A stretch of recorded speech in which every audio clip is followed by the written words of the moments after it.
Welcome back to Second and Short. It is Monday, December 9th, not November, like Colin thought it was before we recorded. Woo! NFL Week 14 wrapping up right now. Sunday Night Football about to get started. Got the first ever 12-team college football playoff. It is set. It is interesting, and we've got a lot of opinions to be had about it, but it is set for the first time ever. What that also means is all the bowl games are set as well. We're not going to go through those this week. That's a next week problem. Should be never. Yeah, bowl games are pretty maybe bad. two. Maybe. MLB free agency starting to heat up. Winter meetings beginning today as you guys are listening to this. They go all the way through Thursday, so you can expect that a lot of the top free agents from around the MLB will be finding their home by Thursday, probably. We're sitting at like lukewarm right now. Yeah, lukewarm for sure. Not quite. It's much better than what it has been. Not ice cold. Yeah, it has been ice cold, but we're starting to heat up. We got a couple of the top guys off the list now.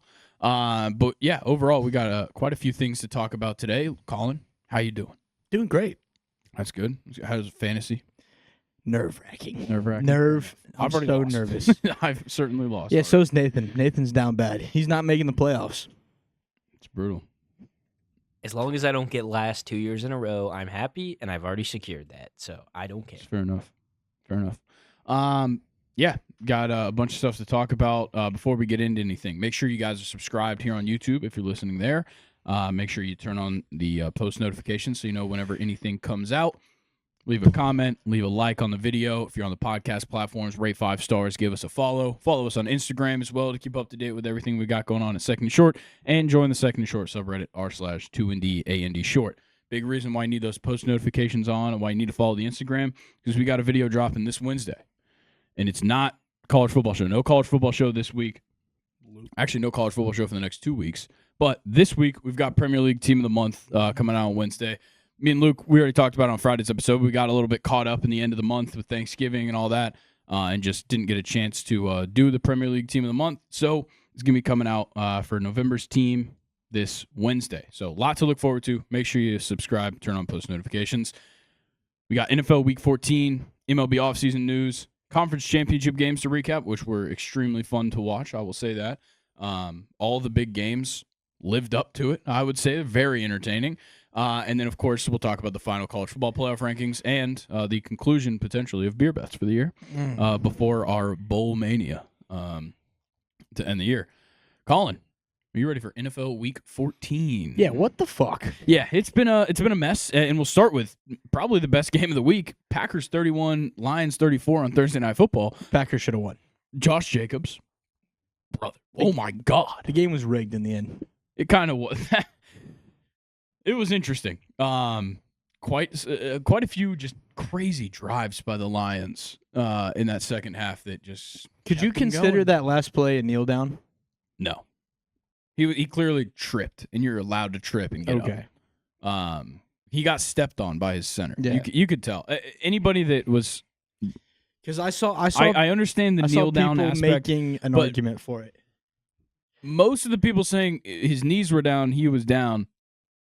It's not college. Yeah. And because nobody came in contact with him and he didn't obviously give up his position, Yeah. I think that's the bigger thing, is that he was clearly making a move and just fell rather than giving up his position on the field and going down to the ground. That's why he wasn't down. And So I think most of the people complaining were Packers fans, so. Probably. Or just idiots that thought it was college rules still. David Montgomery had a pretty solid day, 14 carries, 51 yards. He had the touchdown. Jahmyr Gibbs, pretty solid as well. It kind of got slowed down in terms of how they've been playing this year, but still good games. Goff had a great performance, 32 for 41. He had 3 touchdowns. He had a pick as well and 1 sack. But Love kind of got limited on the Packers side. But Josh Jacobs just totally ran the show. I know the 18 carries, 66 yards isn't that crazy. But he was running very angry. He was running angry, and especially in the red zone. He got 3 touchdowns, and I think 2 of them were just like true hard-fought battles to get to the end zone that he ended up getting. Yeah, also, I thought for sure Jordan Love was going to throw at least a pick this game. No, 2 straight. Really? I took the boosted for 1.5. Yeah. I was like, oh, Lions prime time in Detroit. Yeah, and then no. So thanks, Jordan Love. You cost me $8,000. What I will say is the Packers wide receivers did a great job. This is one of the first games where they didn't spread the ball out a lot. Jaden Reed did a great job. Yeah, Jaden Reed, what was that, dude? Especially the podcast clip from a couple months ago where he went on the St. Brown's podcast and he was like, just wait till I play in Detroit. It was hilarious. But Christian Watson totally stole the show in the receiving game. 4 receptions, 114. He had a bunch of huge catches. Dontavian Wicks had that huge late catch in the game. 4 receptions, 49 yards for him. And then Tucker Kraft had the 1 receiving touchdown for them. On the Lions side, Tim Patrick caught 2 touchdowns. Jameer caught the other touchdown. Jamison Williams led the way, 5 receptions, 80 yards. Amon-Ra got pretty limited in this game. It was pretty clear that the Packers' game plan was shut him down, especially without Jair Alexander in this game. You had to attack Amon-Ra, and that's exactly what they did. They limited him to 43 yards on 5 receptions. Yeah. Why'd you laugh about Jameson Williams? Because, of course, we all know what happened last week. Yeah, that's true. And then this week, he literally he hit it in the first quarter. Yeah, that is a tough break. $13,000. But you guys, obviously have had plenty of time to see anything about this game. But it was a hell of a come from behind victory, I guess, technically, or I guess a go ahead victory. Do we have to talk about this next game? Quickly. Jags 10, Titans 6. All right, there we go. Move on. Yeah, Cam Little hit 1 field goal in the fourth quarter, and they scored a touchdown as well, and that got him a win. That's it. They scored 10 points in the fourth quarter, and they won the game. Tony Pollard had a hell of a day. 21 carries, 102. He tried. Yeah, Tony tried. Doesn't help that Westbrook Akine dropped that touchdown. Yeah, that was a tough drop. Ridley also tried, except Levis just couldn't get the ball to him. 12 targets, 7 catches. It's insane. He's had so many games this year where he's had double-digit targets, and is half. Yeah, is caught. Yeah, Shiga Okonkwo had 3 receptions, 8 yards, and a long of 10. They were all. I'm pretty sure they were all screens. Which is odd to a tight end, but yeah. And on Jacksonville's side, Mac Jones was a quarterback, so Brian Thomas Jr. had a good game, but that's really it. Not a lot of sacks, but that's also these defensive lines weren't great. Mac Jones 1 sack for 0 yards. Pretty sure he scrambled and got back to the line of scrimmage. Yeah. Levis 2 sacks for 22 is brutal. Yeah, literally nothing to talk about. Shout out Nick Folk for making 2 field goals in this game and putting up points in fantasy against me. This game was weird. This game was certainly weird. Jets 26, Dolphins 32 in overtime. Tua just continues. Tua continues to play extremely well, and I can't explain it. I also can't explain why they can't run the ball. 14 carries, 24 yards for Devon Achane is horrible. Yeah, I know why they can't run the ball. Is because they have the 3rd highest percentage of getting tackled as they're touching the ball. Yeah, the offensive line just can't run block. Yeah, so basically they're getting the ball and they're already getting tackled. That's ridiculous. The top 3 teams are the Texans, the Dolphins, and I think the last one was, I think it was the Vikings. Yeah. I feel like with the Dolphins, their biggest issue, because those other 2 teams have run the ball just fine. Yeah. The Dolphins' biggest issue is that they don't have guys that are good yards after contact guys. Yeah. Well, Joe Mixon's crazy after contact. Aaron Jones does a great job tiny. of it. He's a speedster. Yeah, and he always has been. And when you're not going to utilize Raheem Mostert, he didn't get a single snap, I don't think. I think something's going on. I think they've given up on him, and he's just now reciprocating that by just saying, don't even play me. I think he needs to just retire. Probably. I think. But it's so weird when he's 1 year removed from an unbelievable season that they're just already giving up on him, which is kind of crazy to me. On the Jets side, Aaron Rodgers looked amazing for some reason. 27 for 39, 339, and a touchdown. No picks. He got sacked 3 times for 20 yards, but it's going to happen. No Breece Hall this week. Braylon Allen and Isaiah Davis out of South Dakota State. The rookie, he stepped up as well. Braylon Allen, 11 carries, 43. Isaiah Davis, 10 carries, 40, and a touchdown. Nathan picked him up, didn't start him. I forgot. They said something. This was Aaron Rodgers' first game over 300 passing yards in 4 seasons. Yeah, it's probably been a while.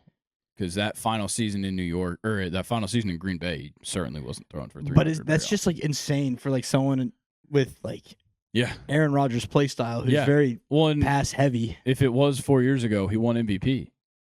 Fair. In the passing game, Tyreek Hill is getting back. He's back, I would say. 14 targets, 10 receptions, 115 and a touchdown. And Waddle. Yeah, and Waddle. Look, Like- Tua's been tossing it. He's been looking really good these last couple of weeks. Tyreek Hill started to trend up. Waddle hasn't really, but this week was a huge performance for both of them. Much needed as well. Jonnu Smith finally cooling off. 3 receptions, 44 yards, all in overtime, and he got the touchdown to win the game. Which was an insane throw in overtime and catch. Yeah, the whole play was crazy. That pass couldn't have been more perfect. Yeah. Devon Achane continues to catch the ball way better than he runs it. 6 receptions, 45 yards for him. On the Jets side, Garrett Wilson had 5 receptions in the first half, it seemed like. For 90-something yards. Yeah. And then he ended up with 7 receptions, 114. Devontae Adams. This is the only time I've ever seen them utilize those two correctly. Yeah, keep doing it. They need to get the same amount of targets. That's what me and Luke were talking about a lot on Friday's episode, was that they still haven't figured out the wide receiver dynamic in New York. This is how you use it. 10 targets for Wilson, 11 for Adams, 7 receptions, 9 respectively, 114, 109. Devontae Adams got the touchdown.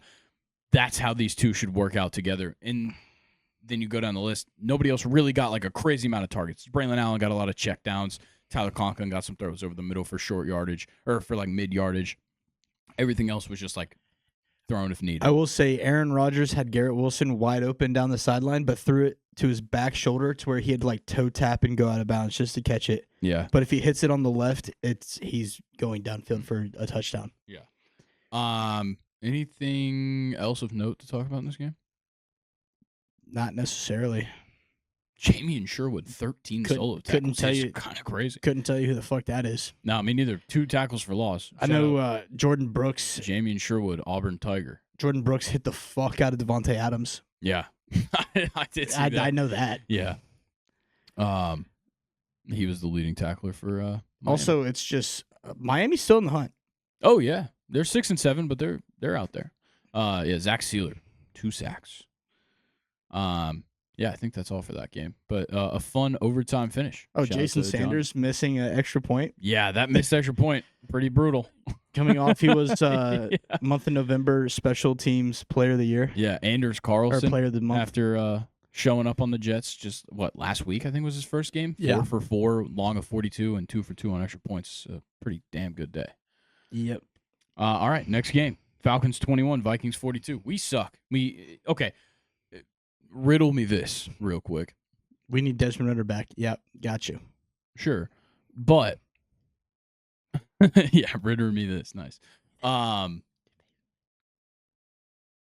Guys, just talk into the mic. Actually, no, you guys were talking about Call of Duty. Don't talk into the mic. Okay. Tell me how the Falcons decided they can put pressure on the quarterback, but now our quarterback sucks dick, and so does our secondary. Yeah, our DBs were just getting cooked all Dude, day. Clark Phillips, dog, retire. I know you're a rookie, retire. Also, where was I'm AJ done. Terrell, bro? Yeah, don't. We all know my opinions on AJ Terrell, and they haven't changed this season.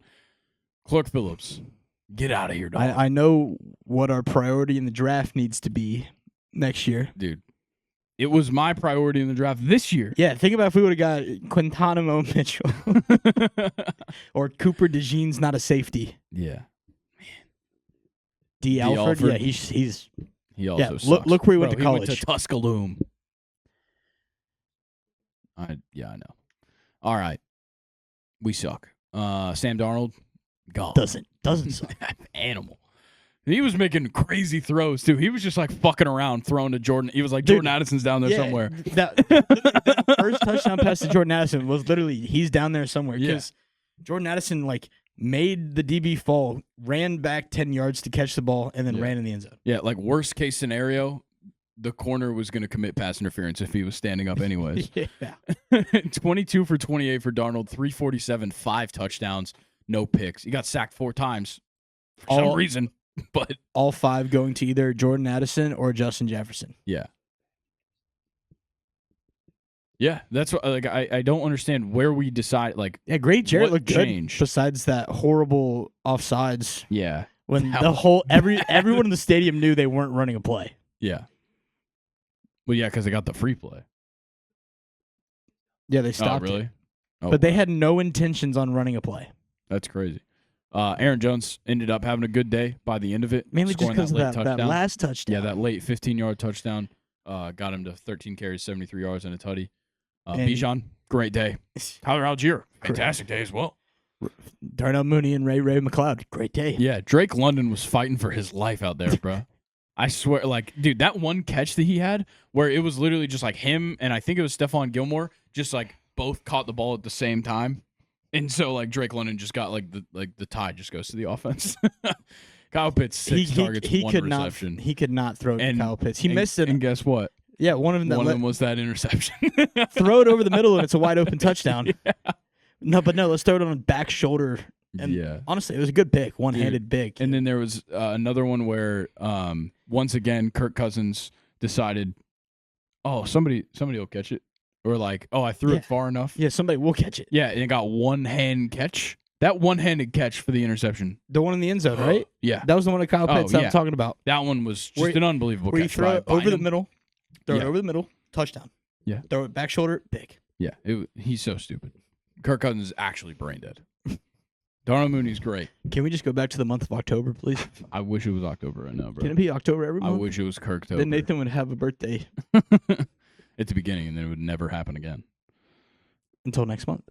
Well, I don't think that's how that would work. If it's always October, it can't restart. Yeah, it can. What just happened? Nathan, tell us what happened.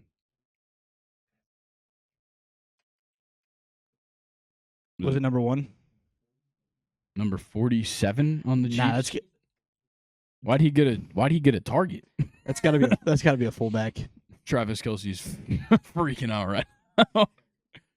All right, yeah. Jordan Addison, 8 receptions, 133, 3 touchdowns on 12 targets. Justin Jefferson, 7 targets, 7 receptions, 132, and 2 touchdowns. Yeah, get fucked on yards, That's buddy.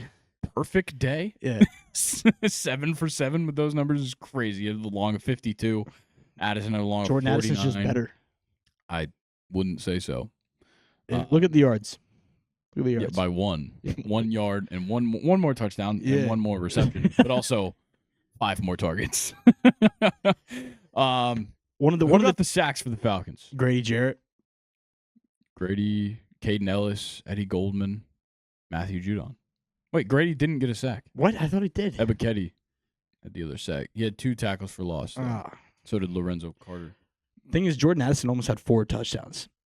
Yeah. He was like a yard. Very close to getting a different one or getting another one. Oh, that would have made my day. Reichard missed a field goal, but he kicked 6 extra points. So that didn't really matter. Hey, cool. 100%. Of course. Chiefs field goal. It's not what we need. Yeah, that's enough of that game. Raheem Morris, you're slipping away, buddy. I said I believed in you on Friday. You're on thin ice, pal. Yeah. We're ticking. I don't want to talk about this game at all. Ticking. We'll make this one quick. Saints 14, Giants 11. Drew Lock, still a quarterback, still bad at it. Graham Gano, you're done in the NFL, buddy. Okay. Riddle me this once again.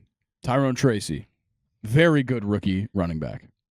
Okay. Drew Lock, very bad veteran quarterback. Why did Drew Lock throw the ball 49 times if you have Tyrone Tracy available? Because it seems like Tyrone Tracy couldn't do anything. I understand. Brian Brees was everywhere. Yeah, Brise. Brees.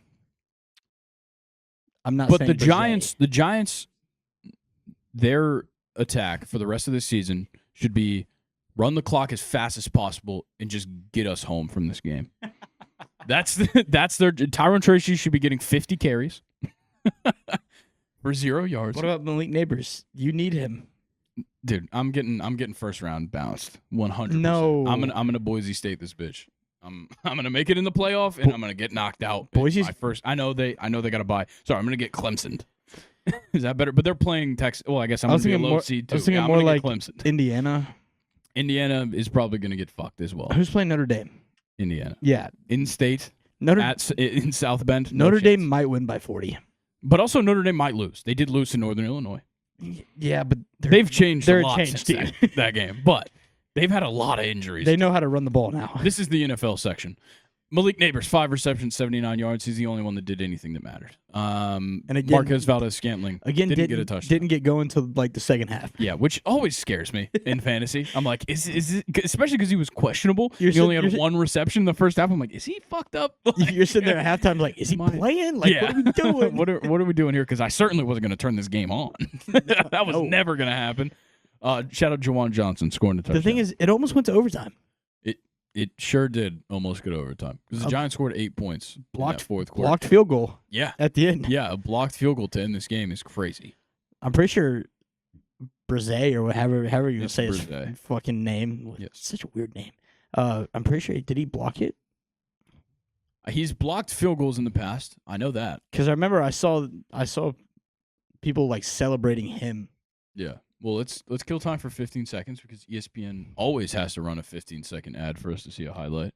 Yeah. Derek Carr is hurt, I believe. Is he? Yeah. I don't know if it was Again? after the game. Yeah, I believe he's believed to have fractured his shoulder, I believe, on his non-throwing arm. Mm. So we'll see what that does. Damn. So first Taysom Hill and now Derek Carr. Yeah. So maybe the Saints should also be running the ball on every play. The Chiefs are letting Justin Reed do kickoffs again. Really? Yes, he just did one. Is Butker hurt? He's been hurt, I'm pretty sure. Oh, yeah, that's right. Wait, who is their kicker now? Schrader. Spencer Schrader? Right. Oh, they signed Matthew Wright. Something Switched right, again? I'm pretty sure. It's but- Matthew Wright Hold on, I have the box score. because he Okay. was the Lions kicker before Bates. Dude, it's been a weird year for kickers. Yeah, A it's lot of kickers moving around all over the place. Matthew Wright. Matthew Wright. wow. It's like I just but fucking yeah, said it. Reed So who just did the blocked that kickoff. field goal? Oh, We yeah, already need went to see past that highlight. it. Sorry, I was very surprised to see him That's fair. doing the kick. Can you go to the fucked up, play by? bro. Can you go by play, and will it Yeah, tell you? it might show us. Who blocked it. There should be one that says like missed field goal. Yeah, Brian Brzee blocked it. Good call there, Colin. Yes, sir. Thank you very much. All right, let's talk about a big heavyweight matchup ended in a close game. Panthers 16, Eagles 22. Panthers Damn close. one catch away from winning this game. Yeah, Xavier Leggett, I give you a pass just because I like the way you talk. yeah. Give me a. He's Xavier Leggett. allergic from catching the ball. Thank you. Bryce Young, not as great of a game, but still looked good. The way he Did a lot of controlled the game. things. He did a lot of things that looked impressive. Yeah, like Jump throws. That shit was sick. like praying over a guy who's like spazzing out on the ground. Yeah, that too. How do you not root for a guy like that? I don't know. I was rooting for him. Don't ask me. I'm like, He did have more passing yards than Jalen Hurts. I'm gonna be honest. He might be my favorite player to watch right now in the NFL. Bryce Young is extremely fun to watch right now. I'll say that. I would say he's not as fun to watch as Saquon Barkley. No, because like we expect this out of Barkley every Still, game. yeah, I know, but it's still fun. Whether we expect it or not, it's fun to see Saquon Barkley kick Barkley ass was every week. like, I know the numbers don't say it, but for most of this game, he was getting like locked up. Yeah, no, the Panthers' defense is an underrated part of what they're doing right now. What we got? What do we have here? What now? we got? Okay, well, Saquon had 20 carries, 124. Jalen Hurts, of course, got the rushing touchdown because Saquon got tackled on the one. Dude, I can't. Big play by Quentin Johnston, maybe? Oh, Nick Bolton. Jesus. There was a flag. Forcible contact to the head, I would assume is. called on the Chargers. I don't know. That wasn't the head. I feel like he hit the shoulder on the. Are they going to call it unnecessary roughness, though? Gotcha. Oh my. Damn.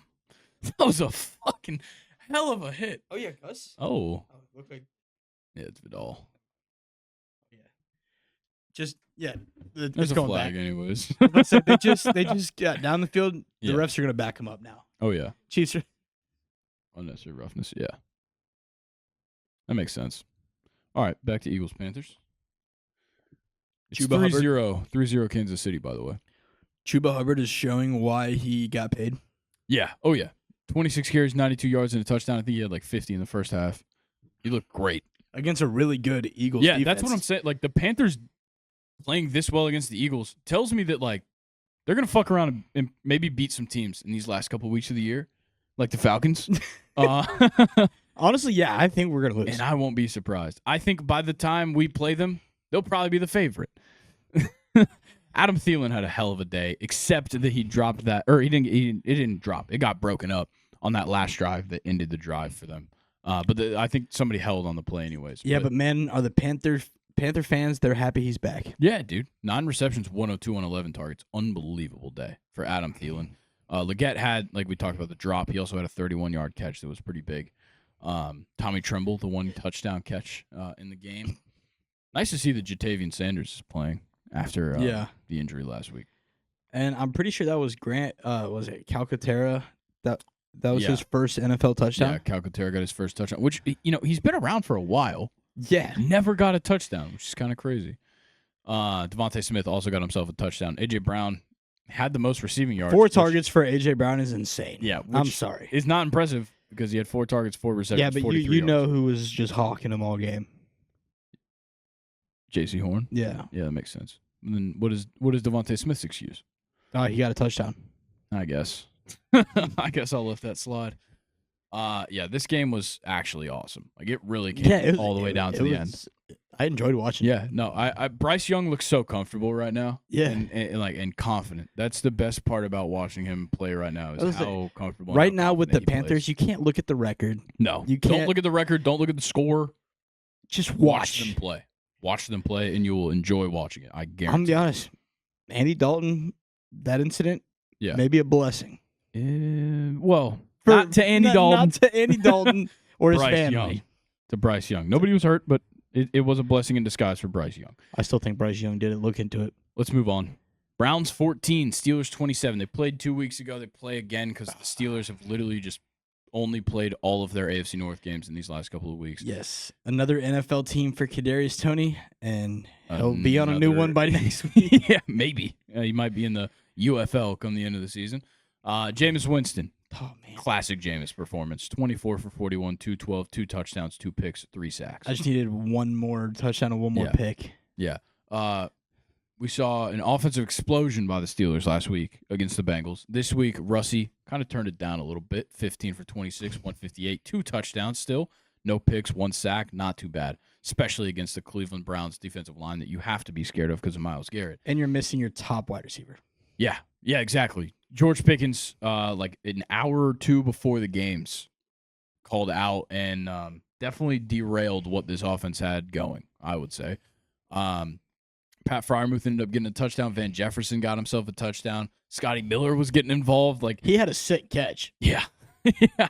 So did Mike Williams. Yeah, and Njoku made a fantastic catch as well for a touchdown. Poor Njoku, bro. 13 targets. Yeah. And I was watching the game, and it was just... There were some bad ones. It was just so brutal. Yeah, Jameis, look, as much as we can sit out, we can sit here, we can enjoy Jameis, you also have to take into account the fact that he's sometimes... been back up for a while. Sometimes he looks a little rough. Sometimes he gets a little wild. That's what we love him for. But we love how wild he is. I love Jerry Jeudy.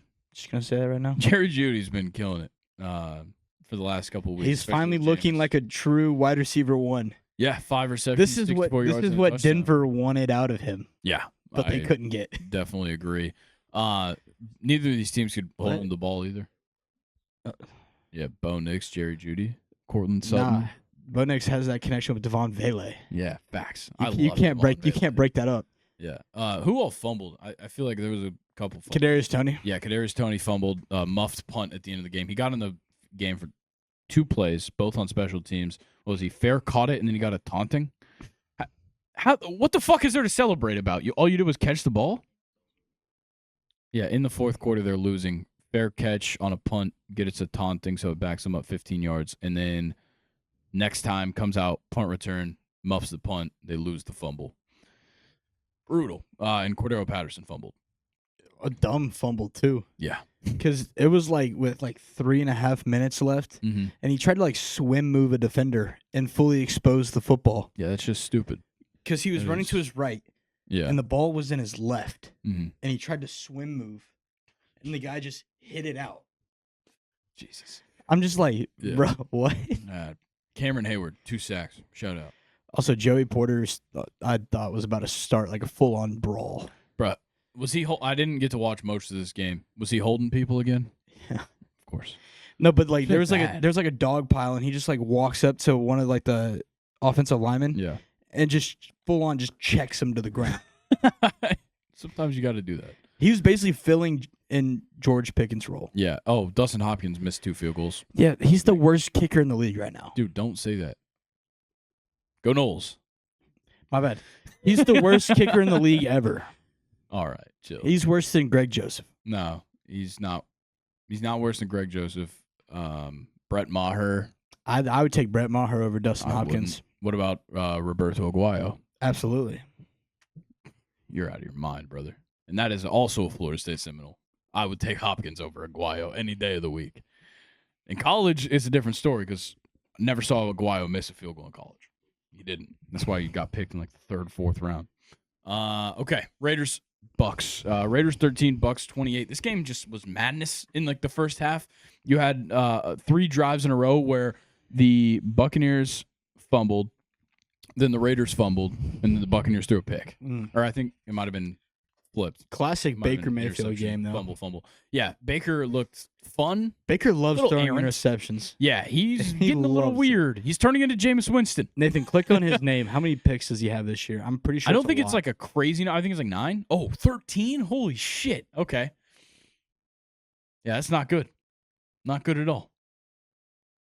Nah, that's got to be wrong. Yeah, no, that's because it would be first if he had 0. Yeah. Ah. So. Ooh.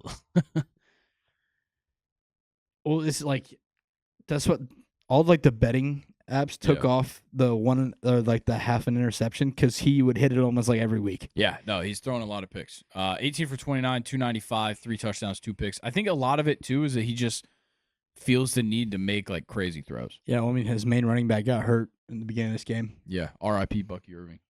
Oh, whoa, We love whoa, you, brother. Whoa. Yeah. He's not dead. No, I know. Rest in paradise. Rest up easy, bro. What? He's not dead. I just need him to relax. Get back right, bro. We He's- love Bucky Irving here. He's just a chill guy that just Yeah. wanted to break. Exactly. We love Bucky Irving on this podcast. Shout out Bucky Irving Lover on TikTok. He's my favorite content creator out there right now.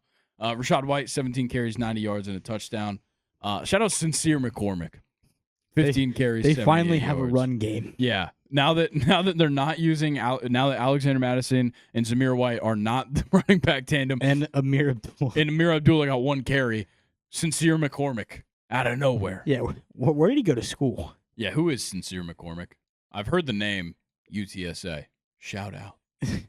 Hell yeah. Second season. Sincere McCormick. 5'9". Hell yeah. Colin Hell can yeah. relate. My brother. What happened to Brock Bowers? Why did Aiden O'Connell not throw to him? I think he was just getting locked. Yeah, he was. Brock Bowers was the only guy that the Buccaneers were worried about this week, and I think that's how any team should be going forward. Exactly. You stop Brock Bowers, you're more than likely going to win. He's already got, I think, the most receptions by a rookie tight end ever. Also, crazy move. Clark started Trey Tucker in fantasy this week. That's wild. That is wild. When Brock Bowers, Jacoby Myers, and Michael Mayer are on the field, why would you start Trey Tucker? And Brandon Cooks was literally in the waiver wire. Oh, man. That's brutal. So I just went and grabbed him. Yeah. Just so Clark couldn't pick him up. Yeah. On the Bucs side, Kate Otten, 3 receptions, 70 yards. Kate Otten's a dog. I love Kate Otten. Mike Evans, pretty solid day. Didn't get a touchdown, no big yards, but 4 receptions, 69. 2 touchdowns for Jalen McMillan, which is crazy. And then, of course, Rashad White caught a touchdown. And Baker, on top of his 2 interceptions, also lost a fumble. Sorry, I just want to go look and just. And Aiden O'Connell got hurt as well. Yeah. So, Carted off. yeah, the field. late hit. Carted off. Or was he carted off? I know he left an air cast. Scroll up. Okay. Was he? Yeah, okay. He was carted off. All I saw was air These cast. are all the players that Clark could have picked up and played besides Trey Tucker. Yeah, Tim Patrick, McMillan, McMillan, Ty Johnson. Mac Hollins. Mac Hollins would have been a good pickup. Hell, even Michael Mayer. Yeah, honestly, I wouldn't have slept on Algier either. I'm surprised he's out there. Yeah. He's still getting touches. Yeah, Tommy not much else to Tommy talk about. Buccaneers. Oh, what a punt. What a punt. Oh, my God. Is that That is boy it Matt Matt? Ariza? That a boy. Alleged bad guy. My Yeah, charges were dropped. I'm My not gonna role say good model. guy yet. Oh no. Grayson's role model. No, definitely not. All right, we're moving on. Next game. Seahawks 30, Cardinals 18. This game happened. For sure. This happened as fuck. How many weeks are we gonna do this, Kyler? Yeah, dude. He leads the receiving field. God. Leads the receiving field. Can't get a touchdown. Yeah, What am I gonna have to do? Trey McBuckets. What am I gonna have to? I'm not sucking it. Yards. I'm not doing it.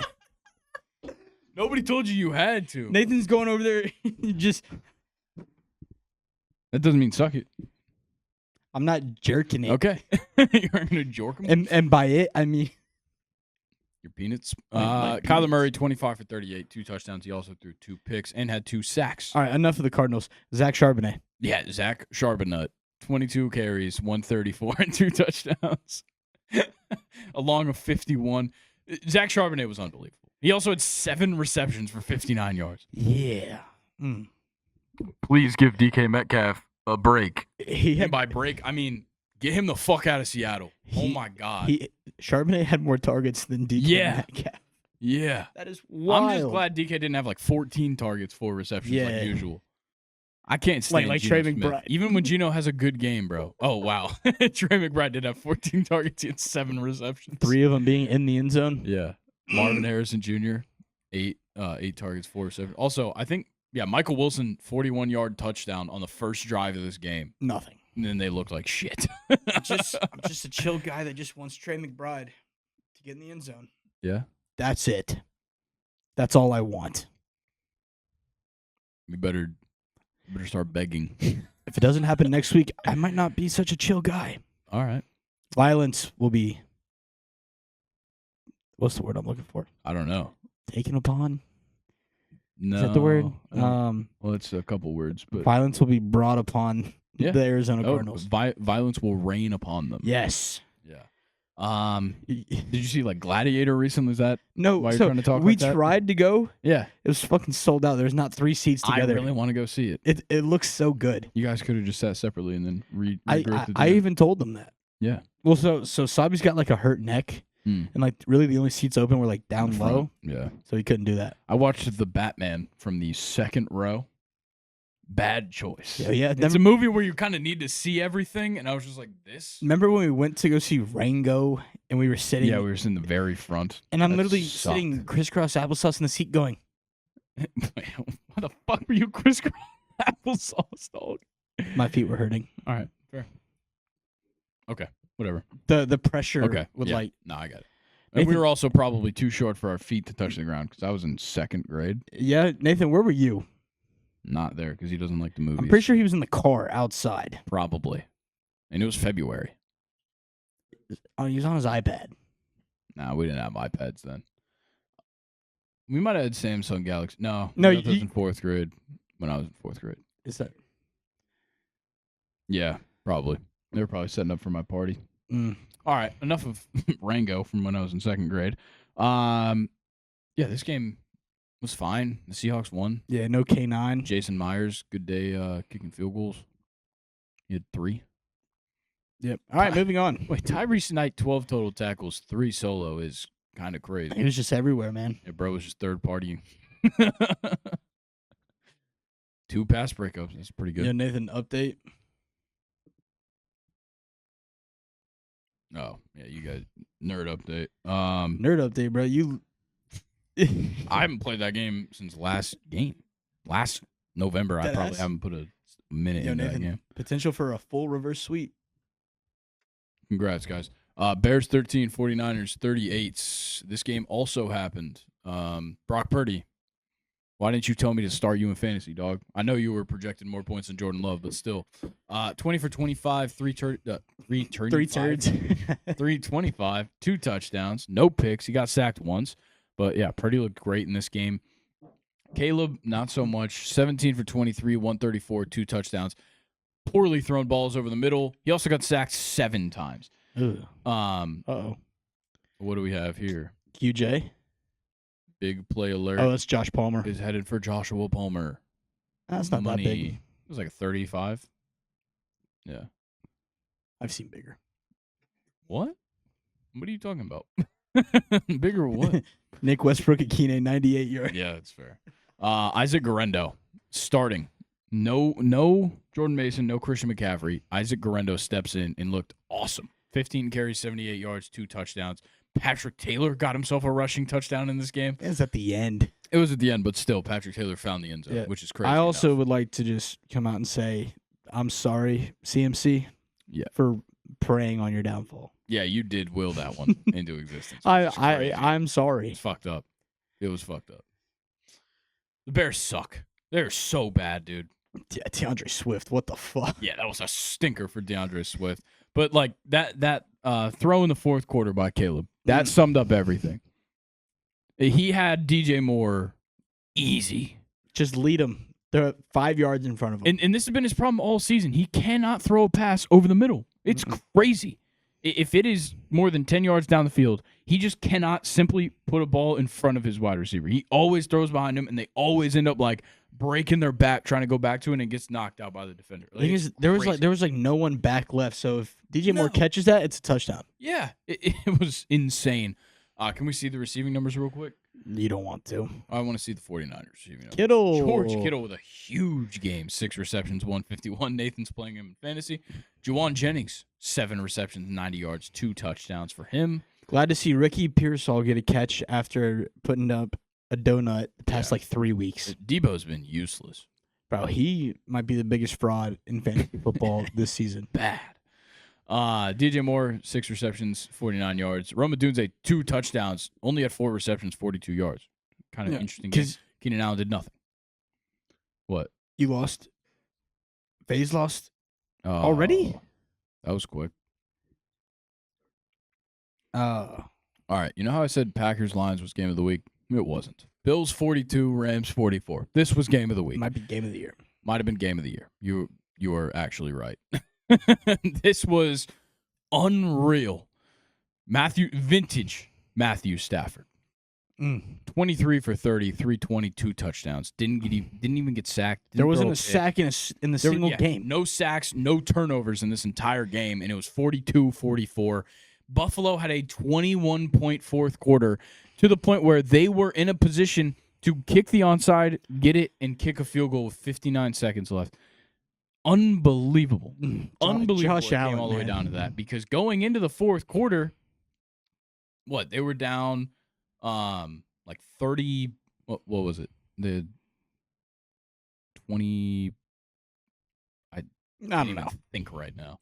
All I know is that the Rams, they scored a touchdown, but they missed the extra point. 38-21 going into the fourth quarter.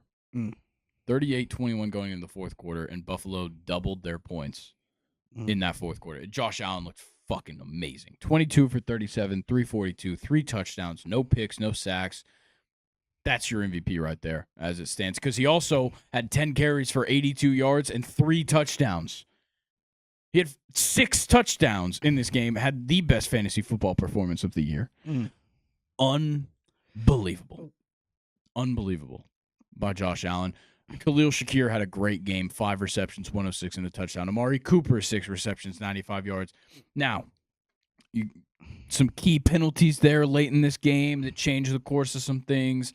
Some helped out the Bills, some helped out the Rams. 4th and 15 pass interference keeps the Bills alive. Dude, I think Amari Cooper got half his targets on the last 2 drives for the Bills. Yeah. He had a big catch early on. 4 straight plays were thrown his way.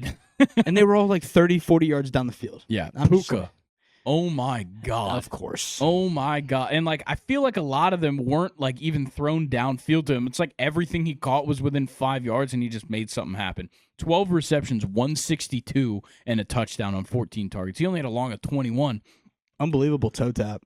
Yeah, that toe tap catch might have been the best display of, body control on a catch that I've seen, especially this year, but maybe ever.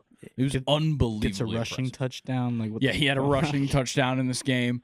Cooper Kupp, 5 receptions, 92 yards, and a touchdown. He had a great block on one of Puka's big plays there at the end. I guess that was the touchdown that he scored. Yeah. Was that a great block from Cooper Kupp. This was an unbelievably great performance by the Rams offense, but also shows that both of these teams' defenses are really bad. Also, shout out Mac Hollins and Ty Johnson for their touchdowns as well. Let's look. Well, we don't have to really talk about the defensive side. Nobody played well. And there's no was sacks. one There's field no goal. turnovers. There's one field goal by the Rams. One field goal, one missed PAT. Yeah, it's just Tyler Bass 6 for 6. it was all about the Cardi 5 for 6. Yeah, all about the offense in this game. And Buffalo almost had them, but they fall to 10-3, which is interesting. They already clinched their division, so they're in the playoffs. All losses are on the road. Yeah, which is kind of crazy. 4-3 on the road for them. All right. Well, let's talk about Sunday Night Football. It's going on right now. You got Chargers Chiefs Still? Chiefs still up 3-0 into the first quarter. Wait, Chargers give the ball after that big. They give up the ball right after that big play. I guess so. Oh, really? So like where he got it. Okay, so Justin Herbert's 6 for 8, 73 yards. TJ Chark is in the game. Yeah, DJ Chark's playing football in 2024. Let's go, Worthy. Let's go, baby. Lock in. Joshua Palmer had that 38-yard reception. That's about all that's happened. This game's kind of shit. Yeah, this game's off to a shitty start. How long was that field goal that Kansas City kicked? 47-yard. That's not bad. Shout out Matthew Wright. Where the Chiefs at on the field?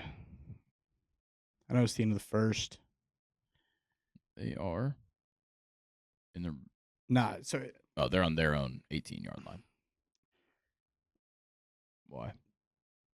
Yeah, they're on their own 18. Or are they on the Chargers 18?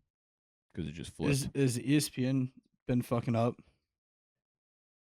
So it just flips? Yeah. Gotcha. No way. Easton Stick's inactive? No. What are they going to do? Their third-string quarterback. No. Barnacles. All right, yeah, there's nothing to talk about with this game.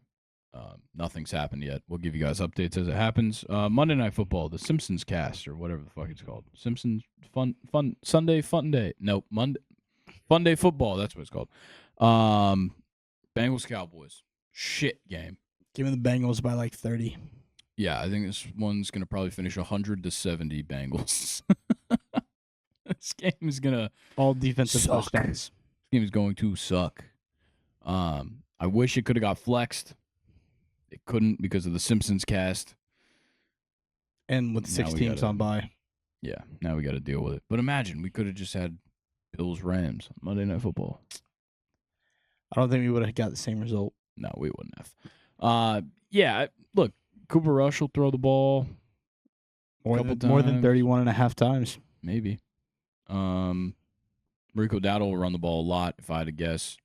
Yeah, but Trey Hendrickson will shut that shit down. Jamar Chase, big game, I'm thinking. You think? I'm thinking big game for Jamar Chase. Trayvon back? Don't matter. It don't matter. Jamar Chase needs I'm 100 points. I'm thinking big game for... He needs to reclaim the title of highest scoring fantasy football performance this season. Shit. Who's their 3? Their wide receiver 3? Yeah. Yoshi Voss? Yeah, big game for him. 2 touchdowns for him.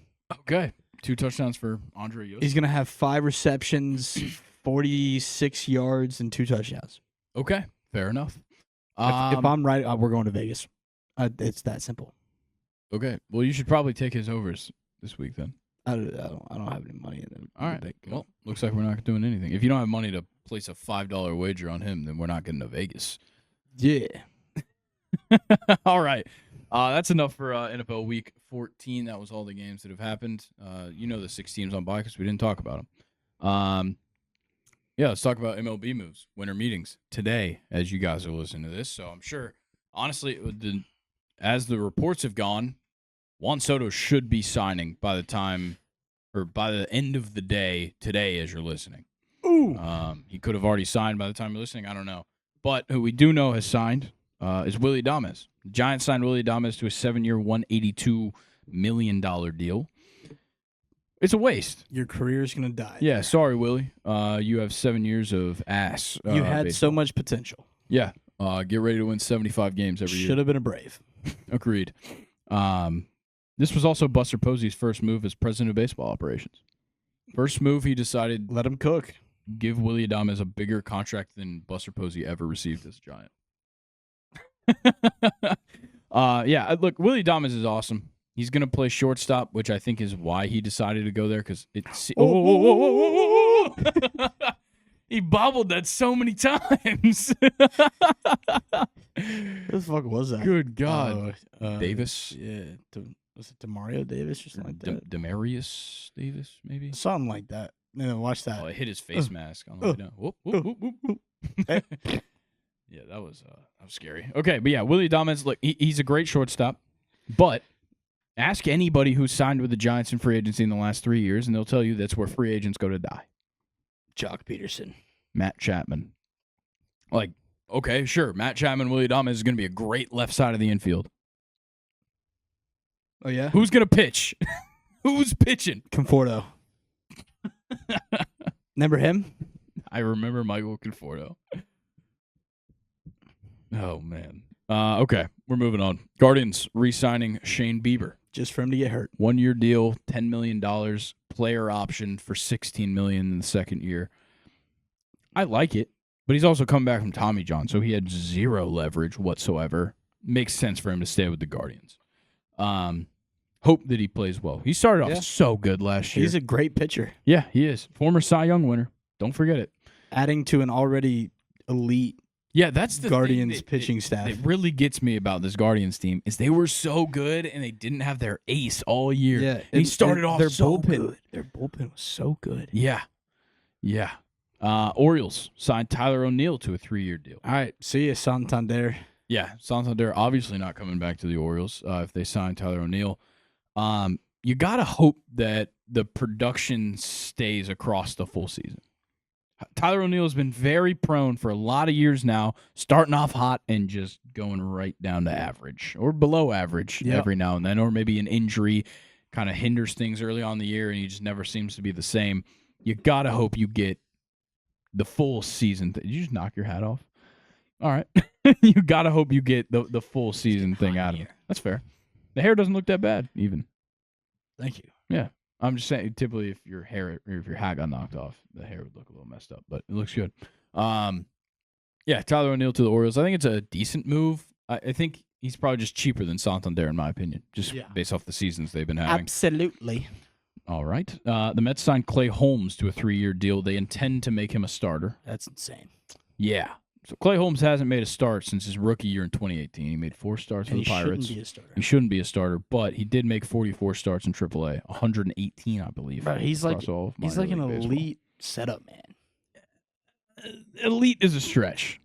He's a good setup My man. bad. Has potential to be an He elite has the setup potential man. to be an elite setup He's man. got the build to be a perfect setup man. I think the Mets just can't decide what they want to do with the pitching.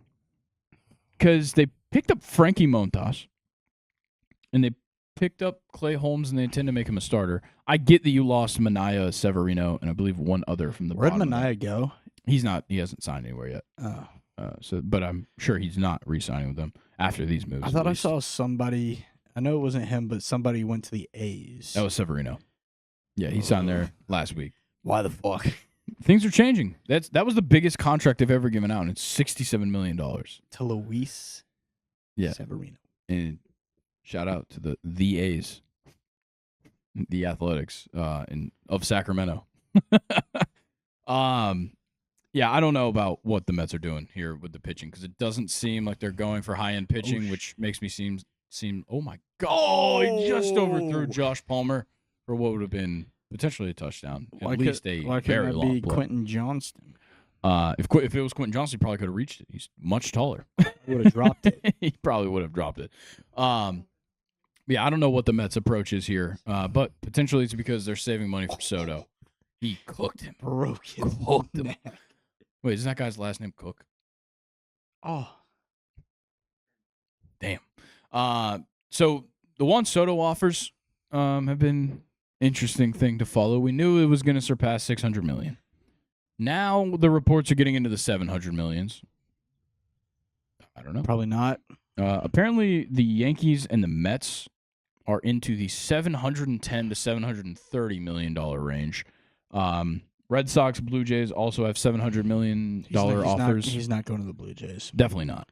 He's but not the going to the Red Sox. Nah, the Red Sox do have a chance. You think so? Yes, they do. To me, I think the two teams with the biggest chance are the Mets and the Red Sox.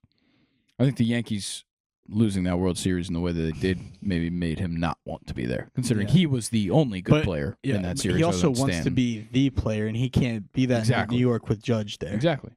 So why not stay in New York?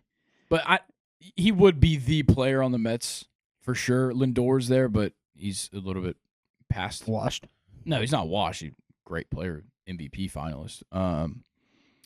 But he's not on Judge's caliber at the moment. And I think Soto would like Boston, but I don't know if they're in a position to win. And Soto wants to win.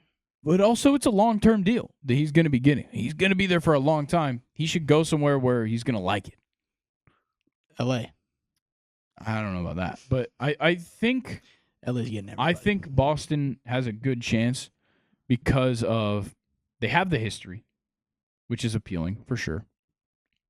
But they also, I think, like a player like David Ortiz is why Juan Soto would like to go to the Red Sox. Yeah. Like that, big Dominican influence, things like that. The way that David Ortiz was accepted as a Red Sox, his legend status there, I think that lures Soto into it a little bit more. Power lefty. Yeah. So yeah, his deal could get interesting. We'll just keep with the AL East because it seems like they're the only teams interested in anybody. It looks like the Yankees and Red Sox are the top two teams competing for Max Fried. Yeah. If I hear Luke talk about Max Fried on the Yankees, I'm gonna crash out. If the Yankees get Max Fried, I'll lose it. Please go to the Red Sox. Yeah, no, actually, look, I wish he was going to be a Brave. I know he's not going to be. Please be a Red Sox. Be the next Drew Pomeranz. Yeah, you could be the next Chris Sale for all I care. Be the next Rich Hill. You could.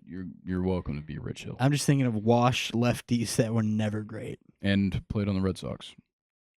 Yeah. Be the next Red Sox Nathan Eovaldi. He sucked there. Last thing I've got. Not much has really happened over the weekend because people are just traveling to winter meetings right now. The Cubs are interested in signing Walker Buehler, which I think would be a good move. They need to just add solid starting pitching. They can't keep trying to get guys that maybe work. I've heard also like the Braves might try to throw in an offer on Walker Buehler. The main teams I've heard for Walker Buehler, Angels, Braves, Yankees, Cubs. If Walker Buehler went to the Braves, first he's going to walk in the locker room, and Ronald Acuna is going to look and be like, I'm your daddy. Yeah, that's facts. That's the only thing I think that would deter Walker Buehler from being a Brave is that he is Ronald Acuna's son. And he knows that stadium. He is Ronald Acuna III. He knows that stadium all too well. He sure does. He's got a lot of demons to fight there. Might have to burn some sage, but he's going to walk out of center field and just be like, yeah. Other Cubs news, they want to trade one of either Suzuki or Bellinger this offseason. Which one do you think would garner the best return? Because they're obviously not going to get a top player out of that. Best return will definitely be Cody Bellinger. I agree. But also Bellinger's past his prime. He had a down year last year. You're going to owe him a pretty big, I think you're going to owe him like $30 million, $36 million or something like that. Yeah, but if you're looking at return. But Suzuki, how old is Suzuki? What do you know Suzuki best from right now? His rookie year. Okay, you know what I know him best from? Dropping that pop-up. Exactly. What do you know Bellinger best from? Ago. Winning MVP. You know what I remember him? Being high on FaceTime. That is, yeah. Say Suzuki's 27. Bellinger, I think Bellinger. Probably 29, if I had to guess. 29. Wow, I actually got it right. Him and Nathan the same age? That's crazy. Get off your phone, bro. Unk. Get off your phone. Whoa. Unk. Well, we're done talking boring shit, Nathan. Now lock it in. Psych. No, I'm just kidding. I don't have anything else. That's it for the now MLB. we're going to talk about the Call of Duty League. No, we are definitely not talking about that shit. Conference championships were very fun. They were very, very fun. And we'll start with the not fun ones, honestly. Friday's games kind of sucked. Number 20, UNLV 7. Number 10, Boise State 21. We don't really need to look into this game. Ashton Genty, awesome. 32 carries, 209, 1 touchdown. His final statement for Heisman. I hope 75. He gets it. I know he won't, unfortunately. If you're not going to get Heisman, go win a natty. Yeah, which is also not going to happen. Prove to the world why you should win Heisman. Yeah.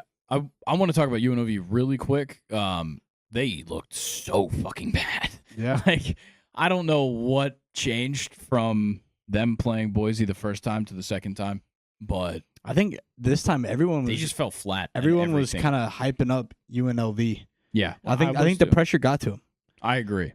I think they walked in knowing they had a chance. Like last matchup, really close, really great game. A lot of people were taking UNLV to win this game. Yeah.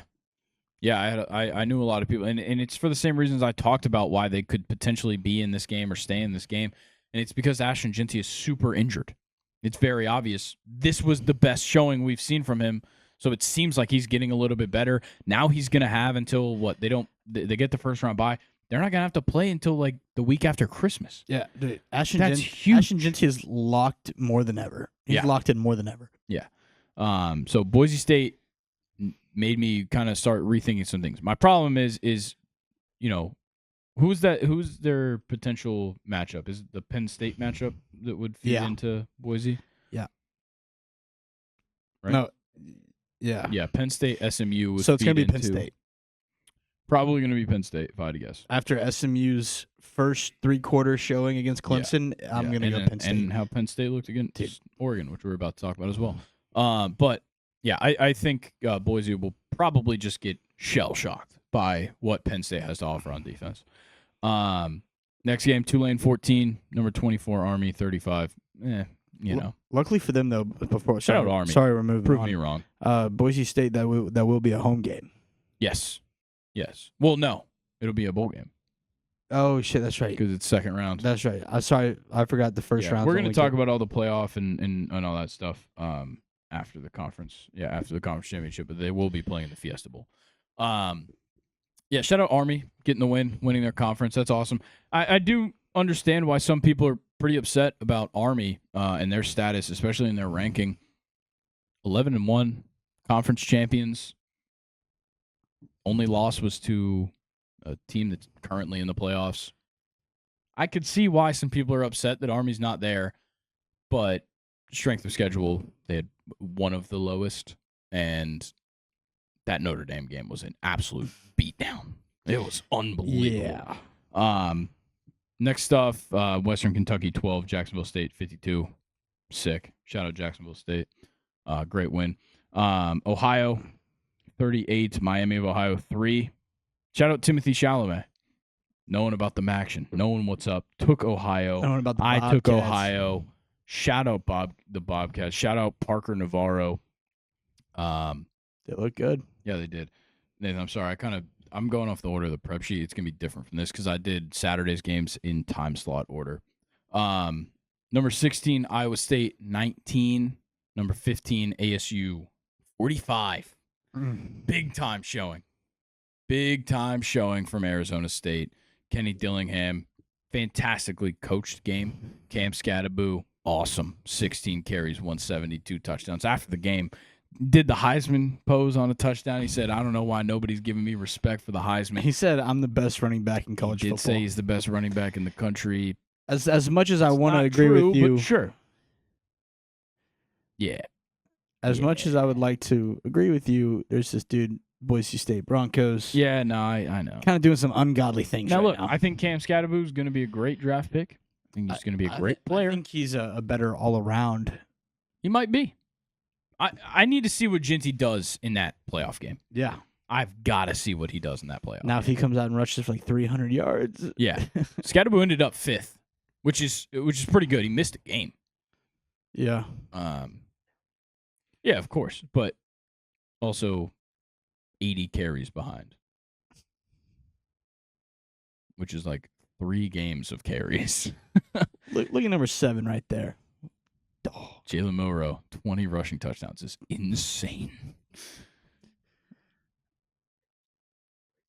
Yeah. Bryson Daly runs a triple option, and he missed a game. But he had 9 more touchdowns than Jalen Milroe. Yeah, Arizona State was awesome. And their quarterback's good. I can't remember his name right now. Is it Leavitt? Yeah, Sam Leavitt. I don't know. He had a great game. Shout out to Arizona State. And they won the Big 12 and got themselves into the playoff, which was awesome. Heck yeah. Iowa State looked really bad, though. Yeah. It was very interesting. I was great. Not a fan of how they played. Higgins is awesome, though, on Iowa State. Marshall 31, Louisiana 3. Shout out the Herd. Not much to say there. Number 5, UGA 22. Number 2, Texas 19 in overtime. Not 8 overtimes this week for Georgia, but they still have to go the extra mile. So Georgia shouldn't be in the playoff, right? Yeah, their quarterback went down, which means they shouldn't make the playoff. Yeah, no, let's not play this game. I mean, Gunnar Stockton is 10 trillion times better than maybe Jordan Travis. Yeah, you do have to lose 2 games to make it in while your quarterback's hurt. You also have to win the SEC and beat a lot of ranked opponents throughout the year. And play the 5th hardest schedule in the nation. That's where the Georgia thing comes from. Also, we can say this. Florida State would have made it in if there was 12 teams last year. So, yeah. And with the ACC being ACC champions, shit, we would have been the 2nd seed or the 3rd seed. Would we? Because, yeah, Ohio State. Yeah, we'd have been the 3rd seed. Still, look, it's whatever. Past is the past. We certainly didn't make it, and we certainly didn't give them a reason to put us in this year. Another field goal for the Chiefs. Shout out to Etienne and who's their kicker? Woodring? Peyton Woodring. Peyton Woodring. In the 2 games against Texas, Etienne and Peyton Woodring are the only players that scored points. That's crazy. That's insane. Yeah. Carson Beck didn't throw a single touchdown against Texas in both games, but Trevor Etienne, and Peyton Woodring were the only ones that scored points. Trevor Etienne, I love that he's back because not only is he awesome, but he also opens the door for Nate Frazier to play well. And I love that too because Nate Frazier is so fun to watch. Is Gunnar okay? I hope Gunnar Stockton's okay. Luckily, he's got a few weeks before he's got to play, but good God, did he get lit up on that run. Yeah. That's one of those hits that goes into like to where Bobo had to college come in the game. Football's biggest hits. I forget his first name. Drew. Sorry, it's right there. Yeah, Drew Bobo, the center. It was that was the fake punt pass. Oh, was that? Yeah. For some reason I thought they had a backup. No, they brought in Beck. And he like his arm was like dangling the whole time he's out there. Interesting. And just like you could tell that he was trying not to do anything because it was his non-throwing shoulder, I'm pretty sure. Trying not to do anything, and he barely puts it in the hands of Trevor Etienne. He runs it in for the win, but yeah, that was crazy. That should show you that I just did not watch this game. I don't blame you. It was kind of low-key boring. 6-3 going into halftime. Until like Stockton came in and kind of like that first touchdown drive was pretty cool. But like, any trash get thrown on the field? I don't think so. No, I will say it was in Atlanta. The snap between Arch Manning's legs. Yeah, that play was sick. Yeah, that was pretty cool. Also, if I was a Texas fan, I would have been losing my mind if Ewers played like this all game and you blue ball me by bringing out Arch Manning for the first play of overtime. He runs for 5 yards, take him out of the game, don't see him again. Come on. What are we doing here? Like, I would have been so mad if I was a Texas fan because Quinn Ewers played like shit. I don't care if he had 358 passing yards.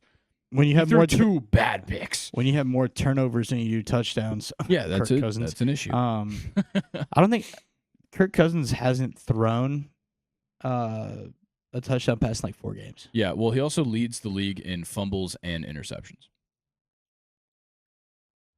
Yeah. Desmond Ritter 2.0. Texas, Quintrevon Wisner couldn't save you this time. Sorry. No, but their wide receiver was going nuts. Yeah, well, a couple. Well, Bond got hurt, I think, late in the game. Matthew Golden is a fucking animal. That dude was going. Every week he's awesome. DeAndre Moore Jr. had some great, huge plays. He had a touchdown as well. Georgia just didn't really throw the ball very well. Nah. Etienne just ran them to victory. So lucky that he was back. They didn't even know if he was going to play because he's still dealing with that rib injury. Came in and did his thing. Yeah, shout out to Georgia. The line was 50.5. Yeah, it was a big over. Just, I think because last time around, it was a 45-point total, or it was 30-15 last time around. Something like that. Yeah, 50.5 does seem high, but that's crazy that they put Texas as the favorites when it's literally in Atlanta, Georgia. And the Dogs just I refuse to lose in Mercedes-Benz. They've lost, one game in Mercedes to Bama for the national championship? Yeah. And they might play at the Benz again in the national championship, potentially. And won't lose to Bama this time. They will not be losing to Bama this time. Unless somehow the ReliaQuest Bowl gets you to the to the national championship. Unless somehow, somebody cheat. Like someone got caught for cheating. They kick them out, put Bama in, Nah, I don't. We can find a way. I don't think they will. Yeah. 13-team playoff. Let's run it. Yeah. Give us a bye. Because we have 3 losses. We need more time to prepare. You guys need a bye to the championship. Yeah. They all have to duke it out for second place, and then they have to play against Alabama to see if they can actually win the championship. Number 3, Penn State 37, Oregon 45. This was a damn good game all the way to the end. Yep. I want to shout out Drew Aller. I know he threw 2 picks. I watched him play in this game. He looked really cool. He looked cool. I'm not going to say he looked good. Would you say he looked Mahomey? He moved around the field very well, and the way that he runs, don't just chill for a second. The way that he runs kind of looks like Josh Allen. That's all. The way he moves. You gonna say that he's NFL ready right now? No, hell no. Good. I'm just saying. Now shut up and let's move on. When he starts running, Dylan he looks a little bit like. He looks a little bit like Josh. All right, we're gonna shout out the real quarterback of this game, Dylan Gabriel. Yes, 4 touchdowns. Heisman, third placeman. Third placeman. Yeah, the third placeman. Dylan Gabriel. This game was fine. Yeah. 4 touchdowns is great, but I think it was fine for him. Jordan James, still a dog. Still hasn't had a bad game this year. 20 carries, 87 yards, 2 touchdowns. Also, I did shout out the Penn State running back room on the College Football Show. And guess what? They killed it. Katron Allen, Nicholas Singleton are awesome. 14 carries, 124, and a touchdown. Nicholas Singleton, 10 carries, 105. Unbelievable. Against this Oregon front 7, really, that's been great. The only other running back they couldn't stop this year was Ashton Genty. So, what you got? Tez Johnson. Tez Johnson's a dog. 11 receptions, 181, and a touchdown. And then you had Kenyon Sadiq, 2 touchdowns. Terrence Ferguson had a touchdown. Unbelievable offensively, especially in the red zone for Oregon. Some huge defensive stops at the end of the game. Because, this game was awesome. It was neck and neck kind of all the way through. Oregon seemed to kind of be run away with it. And then all of a sudden, Penn State's back in it. They get that late touchdown. They took the foot off the gas. Yeah, Oregon definitely took the foot off the gas in the second half. But they kept scoring points, which was helpful. I love that Dan Lanning is an absolute psychopath on the sidelines. At first, I thought, for a little bit, I thought it was kind of corny. I thought he was just trying to copy Saban and Kirby and how they just get a little bit animated on the sideline. They clearly have just taught him well. I think that's what I can get to now is they have taught Dan Lanning well. And Dan Lanning, I will say it right now, is one of the best, if not probably top. I'd probably put him top 3. Maybe even top 2. Him and Kirby might be the 2 best coaches. Oregon's my pick to win it all this year. They look damn good, but I don't know, dude. It's so tough to say. I want to see what jerseys they wear in the Natty. They got to get some new custom jerseys that they wear in the Natty. What are they going to do against Tennessee potentially? Isn't Tennessee Ohio State? Yeah, Tennessee's not making it past Ohio State. I don't know about that. I don't think Nico's got it in him. I don't care. That defense is good enough to stop Will Howard and Quinshawn and Travion, who can't do shit. That play is fucking ridiculous. Yeah, but did he backwards hurdle? Nope. No, he didn't. Get it off backwards. the screen. Okay, yes, I know. He's not. Yes, Tez Johnson confirmed is not Saquon Barkley. Yep. But that was an insane play by Tez Johnson. Get that trash football player off my screen. All right, let's talk about the ACC championship real quick. Number 17, Clemson, quickly. Number 17, Clemson 34. Number 8, SMU 31. Clemson tried to blow this. Clemson really did try to blow this. But, conspiracy theory, Dabo let them get back into it so that SMU would make the playoff. Conspiracy. I know. You don't think Dabo wants... look, as long as he makes it in, yeah, he wants as many ACC teams there as possible. Yeah, but you don't think SMU, even if they lost this game, was going to make it in?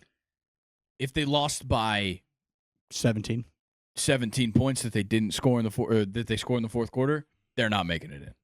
No fucking chance. Losing 34-14 was going to get you into the playoffs to the number 17 team in the nation.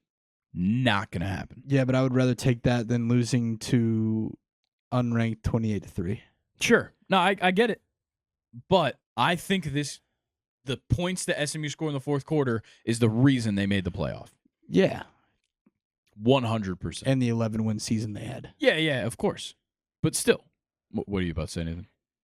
Does Clemson still making the playoff and having a decent season make them the best recruiting school that doesn't include the transfer portal? They had 0 transfer portals in, and they still made the playoffs and only lost, 3 games this season?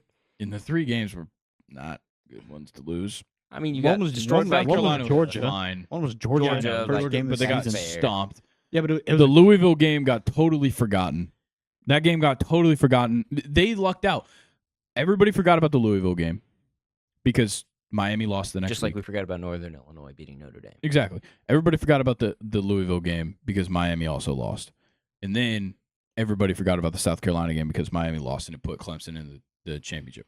Clemson looked fucking awful against South Carolina. I know they only lost by 3. That's because the offense of South Carolina just wasn't quite good enough. Clemson only putting up 14 points on South Carolina and then putting up 34 on SMU shows me the discrepancy there. Yeah, Clemson is not a good team. Klubnik in the grand is the scheme. only reason they're in the playoffs. Cade Klubnik He is is the only reason. He had a phenomenal season. 5 I want to give interceptions in Cade 13 Klubnik games. the most credit. I would say he's 4th in Heisman in my opinion. Their team, obviously there's big moments that he wasn't there and whatever, but His team does not win without him. his team doesn't win without him. 100%. I think only he's 4th having in Heisman, 5 in my opinion. interceptions in 13 But also, games you got to is look. You got to look at this game. They don't win this game without him. No. Go look at their not running at game. all. Look at their running game. Phil Maffa is such a fraud. Such a fraud. 64 total rushing yards. On how many carries? 32 carries. And Klubnik had 21 of them. That is horrible. Yeah. I also would like to point out for SMU, the guys that I thought would play well, played well. Kevin Jennings had a great day. Throwing the ball 50 times in college. It is insane. Yeah, it's crazy. But like Brashard Smith, 24 carries, 113. They just had, it seems like they just had the ball a lot. Yeah, it was because that second half. Yeah. Second half, they were just rolling. And they did what they needed to come back in this game. It's just the start of this game was so bad. Such a bad start for SMU. And I'm glad that they were able to claw back into it. But Clemson should have played a better second half. 100%. Bryant Wesco Jr., That's clearly the best wide receiver that's on this been- team. I've been waiting for somebody to be the best wide receiver on this team. He is it. a lot of the losses for Clemson this year. We refer back to the second half. Like UGA, Yeah. it was like 3-0 or 6-0 going into half, Yeah. and then all hell broke loose. Yeah, fantastic name and weird-looking guy. Jake Brinkstool. I hate his tight hair. end. Yeah, it's a little wild. I hate your hair, 6'6", so that makes 240. me hate you, I guess. Yeah. Hibner's fucking awesome. Yeah. Hibner. Yeah, we're done with this game. Let's talk about the fun part. Yes. What these games mean. What these games did. Let the games begin. The first ever 12-team college football playoff rankings. I don't really care about the rankings. I care about the bracket. Oh, what a brutal one for Josh Palmer. We'll start with the teams that get the automatic spots. So the number 1 seed goes to Oregon. The number 2 seed goes to Georgia for winning the SEC. Number 3 seed goes to Boise State despite them being ranked 9th, correct? 9th in the rankings? I believe so. That's kind of small. I can't see it. Yeah, it is very small. I'm going to pull up the rankings here for myself. Scroll down a little bit, Nathan. Yeah, so Boise State's the number 3 seed after being ranked 9th. And then Arizona State ends up getting the 4th seed because SMU lost to Clemson. So Clemson got the 12 seed. That's another thing where I can't figure out how Arizona State, as the 12th ranked team in the nation in these rankings, gets a first round bye. That's what I don't like about the conference champions getting the bye. It should be the top 4 teams as determined by the College Football Playoff Committee, not as determined by conference championships. Yeah. It's just not how it should work. So you think Texas should have got that last first round bye? Texas and Penn State. Texas should have got Boise State's, and Penn State should have got Arizona State's. 100%, 10 times out of 10, I would say that. There's not a world where either of those teams lose to either of those teams. Guaranteed.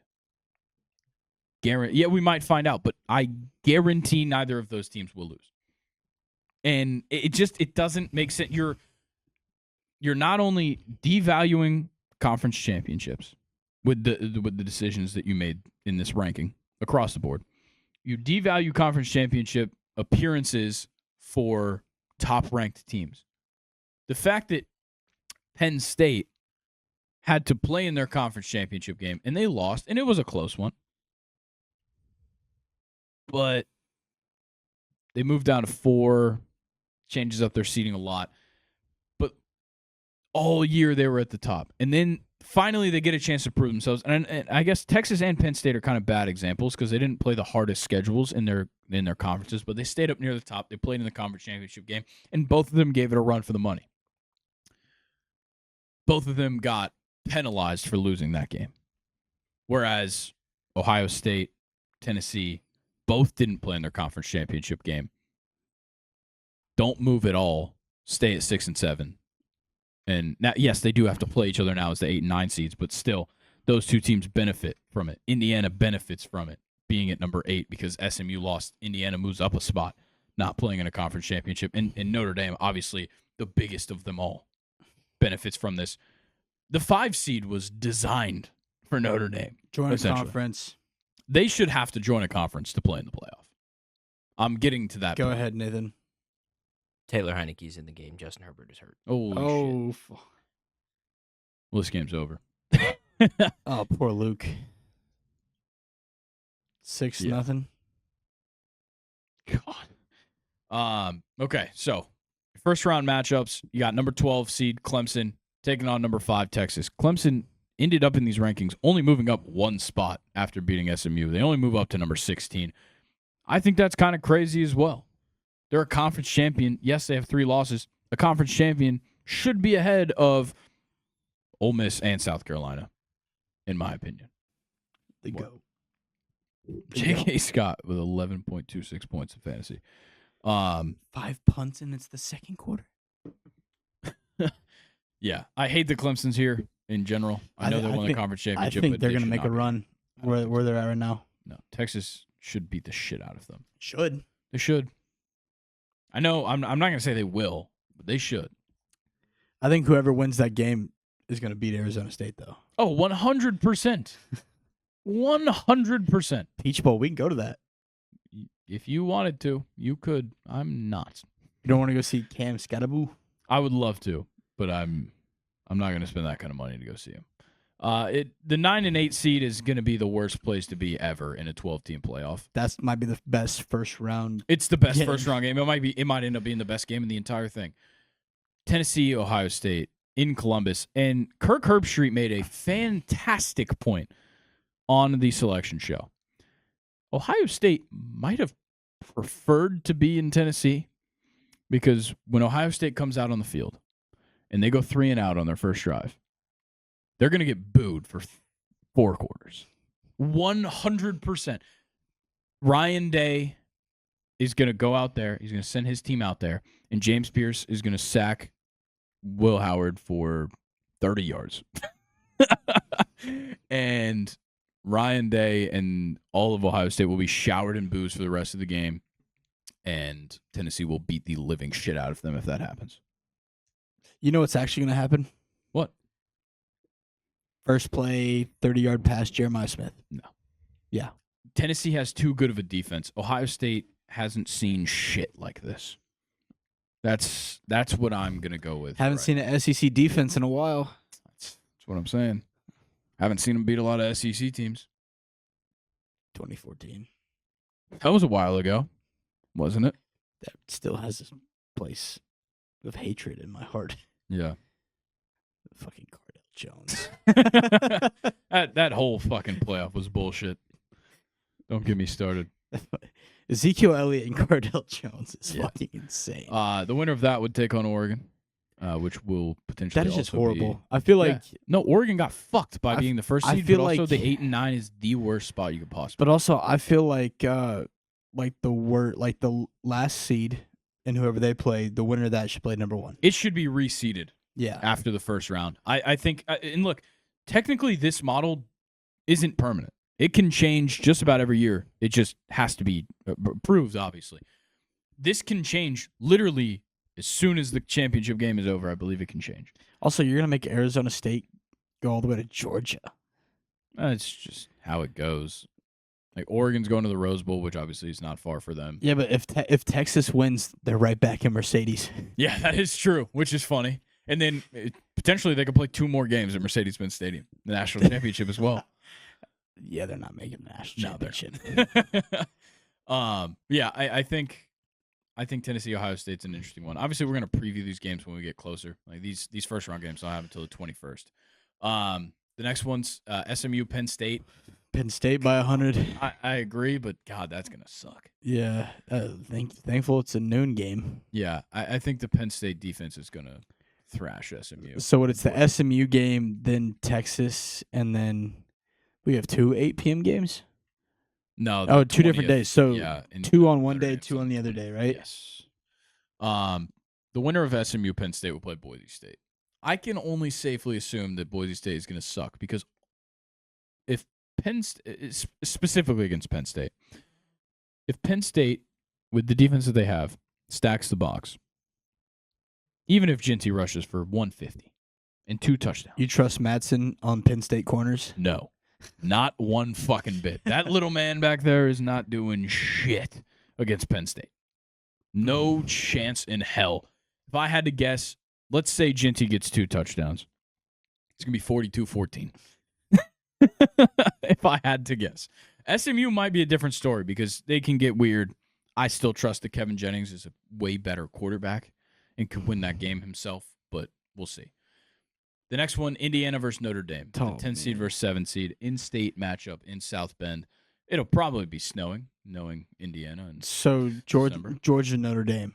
most likely Georgia Notre Dame. If what we've seen of Indiana this season Notre- is telling, it will be Notre Dame. Notre Dame might be in the best position right now, especially with Beck getting hurt.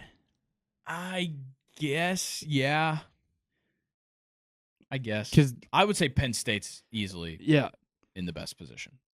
honestly, just that lower half. Oh, definitely. Avoiding Oregon is huge. But you're not only avoiding Oregon, you're also avoiding potentially Ohio State or Tennessee. I think that's And- 3 of the best and- teams. That's and probably Texas. 3 of, yeah. Okay. So in the top side of the bracket, you probably have 5 of the best teams, 4 of the best teams. Yeah, 4 of the best teams. In the bottom, you have 2, maybe 3. Maybe 1. I would say Penn State and Georgia. Yeah. Yeah. I would not put Notre Dame in that conversation. No, I think Notre Play Dame gets conference. shit on by Georgia. play conference. Yeah, and like the way that Georgia's defense matches up against Notre Dame is unbelievable. All these Notre Dame fans, you want to talk your shit? Join some conference Yeah, and no, prove like, it. in If my- you go out and you win the conference, I'll shut up. Dude, they played in the ACC in 2020. They ran the table. Just join the fucking ACC. I wouldn't want to anymore. Or join the Big Ten.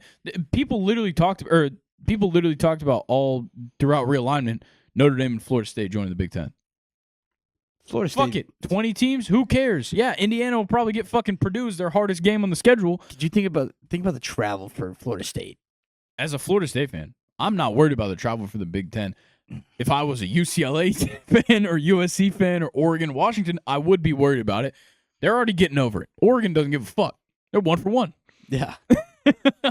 They've won more Big Ten championships than Indiana, Purdue, what's crazy, or not Wisconsin, Nebraska. You got Oregon, Big Ten, Arizona State, Big 12. Yeah. And SMU played I guess in the ACC championship. Texas played in the SEC championship. no, but I guess Arizona State and Oregon. I guess Pac-12 really was the best. That's facts. Yeah, shout out to Pac. Yeah, I there's so many things that I'd like to change about this format now that I'm seeing it play out. Yeah, because at first I feel like there was a lot of things we didn't think about throughout the season. Like we didn't think about the fact that Boise State could be the highest ranked or the third highest ranked conference champion.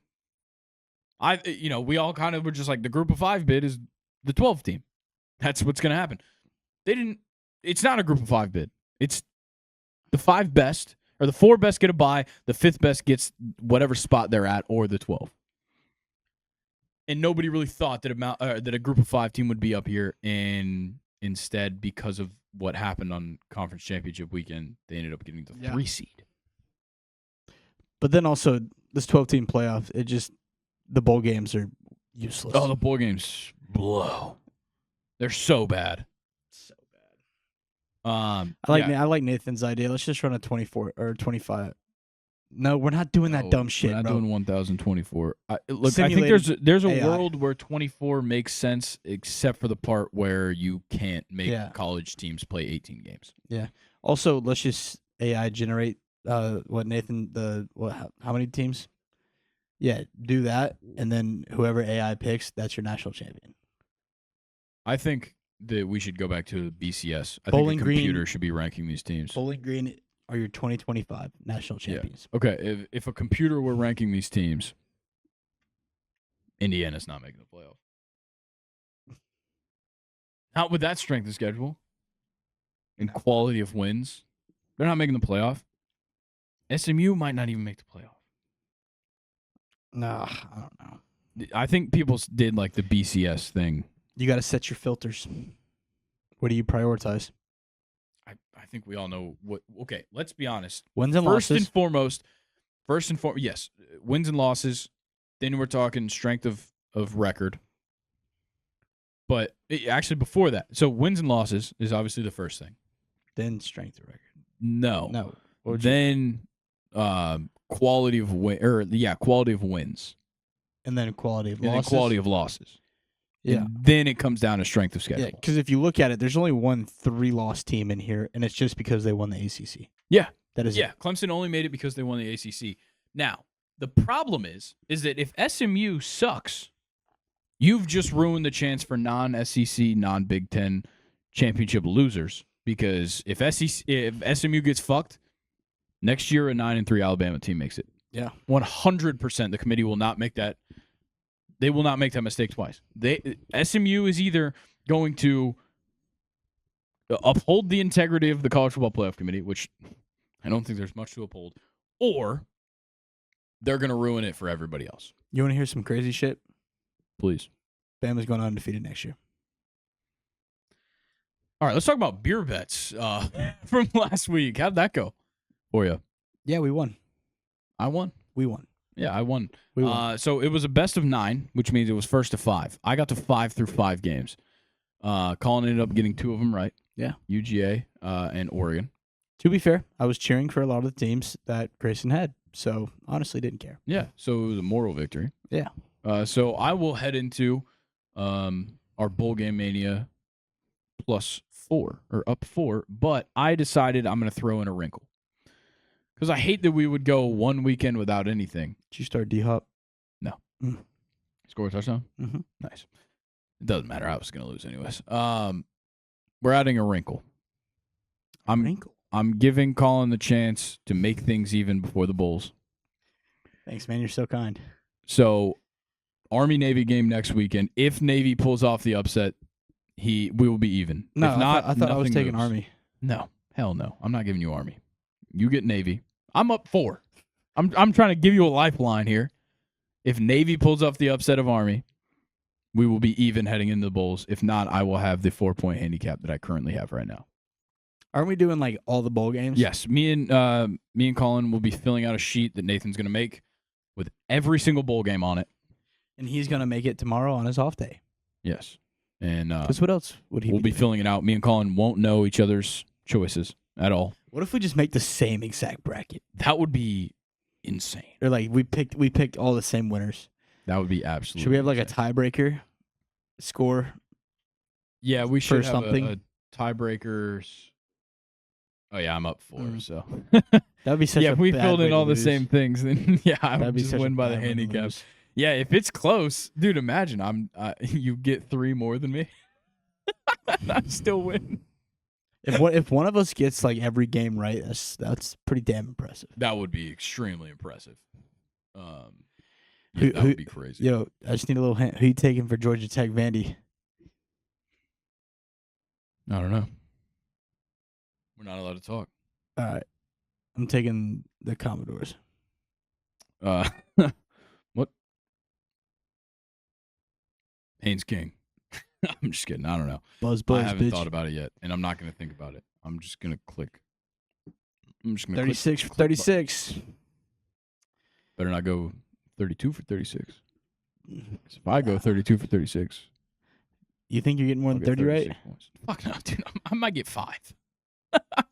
Dude, you got to think about opt-outs and stuff. Like, it's going to be totally different teams from what we I'm gonna see. be taking notes. We're not going to know everything by next week. This is gonna be like me filling out a March Madness bracket.